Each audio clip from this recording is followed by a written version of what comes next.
session, it will be about the deep Gaussian process for forecasting crop yield and stress analysis of precipitation based in Manshiganje, Bangladesh.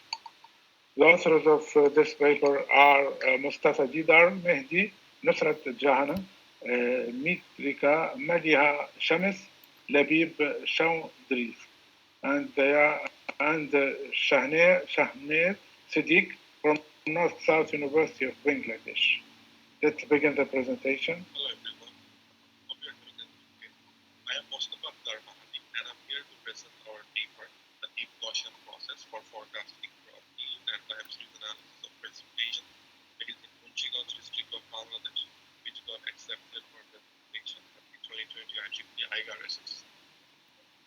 So let's take a look at the content we're going to cover today. And without any further ado, let's take a look at the background of our study. So the study was conducted in Munchiganj district of Bangladesh.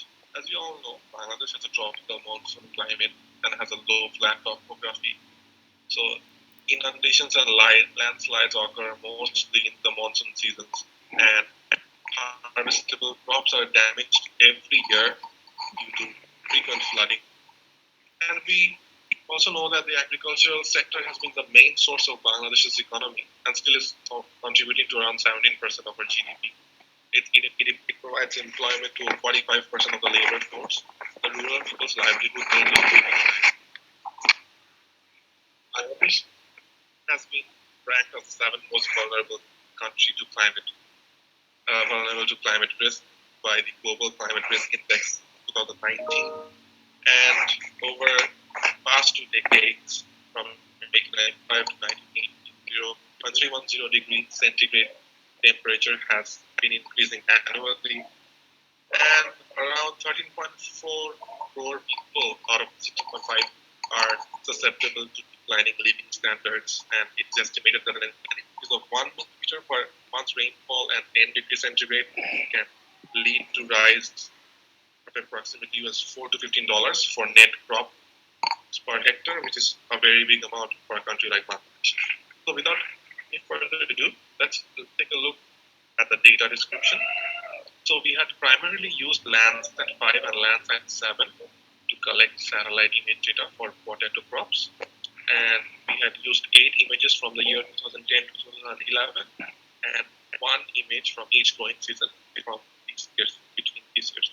The ground truth data was collected from Department of Agriculture Extension. And for the precipitation data analysis, we had used the GERBS station data, which we collected from Google Earth Engine. And the ground truth data was collected from Bangladesh Meteorological Department, and 2,808 images were used between the years 1984 to 2019. So for the yield prediction, we used a Gaussian process, which is a non-parametric probabilistic model, which is also known as a collection of random variables on top of an LSTM and a CNN network.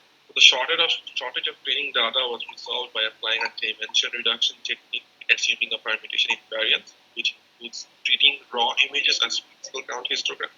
And these histograms were then trained on convolutional neural networks and long short-term memory networks. So here we can look at the RMSE root mean square errors of the models without the Gaussian process and with the Gaussian process in it. For the time series analysis of precipitation, we had used again an LSTM network, and for the loss function, we had used a mean square logarithmic error loss function, and for the activation function, we had rectified linear units. We had used an RMS prop optimizer. We trained it for 10 epochs, kept a batch size of 25, trained on 2,220 samples, validated on 536 samples, and achieved a validation loss of 0.433. Here we can look at the precipitation in millimeters by year, by quarter, by month, and by day. And we can see between June, July, August, we have the maximum rainfall in our country. And in here we can see the actual prediction in green versus the predicted precipitation for our study. So what can be done? What can be done with the study? So we can take better decisions, we can improve policy making, we can increase sustainability as automation and innovation is introduced. We can reduce the cost it takes to monitor the crops. We can combat climate change. We can taste risk mitigation strategies. Even farmers can be introduced to crop insurances to save livelihood. So the applications are profound. So here is a look at our team, the awesome team, and we are open to questions. So thank you for your time. Hope you have a good day.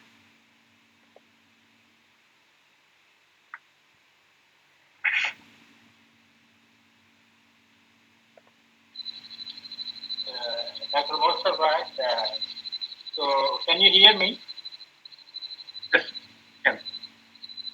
can you hear me? Yeah, I could hear you. And any questions from co-presenters or from the participants? Okay, I have a couple of questions. Dr. Riyad, you would like to ask anything? No question for me. And Dr. Mustafa, so you were actually trying to forecast the potato crop estimation. Is that correct? Right, potato crop yield, yes. Crop yield, and you are actually trying to relate with the precipitation that you have the data, rainfall Right. data, right? Right. So how actually the estimation of the crop yield from the remote sensing data? That's an important point, right? Right. And how accurate is the estimated potato crop yield? Okay, so you have used Landsat EM data. Right. Landsat 5 and Landsat 7, yes. So what is the accuracy of your estimated crop yield? We have used LSTM and convolutional neural networks and long short-term memory networks. So we have compared the root mean square errors between with a Gaussian process and without a Gaussian process. And we could get up to, the accuracy was around, root mean square error was around 6.11%, which is quite good. So it gives us an accuracy of more than 90%, the LSTM and the CNN networks with and without the Gaussian process. So with the Gaussian process, the accuracy is higher since it inferences from probabilistic data, the probabilistic modeling. Sorry, I cannot hear you. You're on mute. Is there any way that you have done any validation with reference to the actual crop field map that was prepared? Probably your agriculture department. Yes. So we had collected ground truth data from Departmental of Agriculture Extension from the Munchiganj district as well. So this data was available in a previous study. So we had used those data. This study the data was conducted by previous researchers in Bangladesh. So they used normal NDVI to forecast crop yield, normalized vegetation index. So here we introduced a Gaussian process in this study. But because this study is very important when you talk about, crop insurance schemes. So many farmers used to tell that their crop has not yielded the property. But on the ground, it is something else. And that is where, many banks used to ask how accurate is the estimation that we do through remote sensing data. But I could see only 70-75% is accurate. But banks literally want the accuracy to 95%, 99%. Right. That is one problem. Anyway, thank you. Yes. Thank you for answering the. Thank you so much for the questions. Thank you, Mustafa. And let's move now for the next presentation.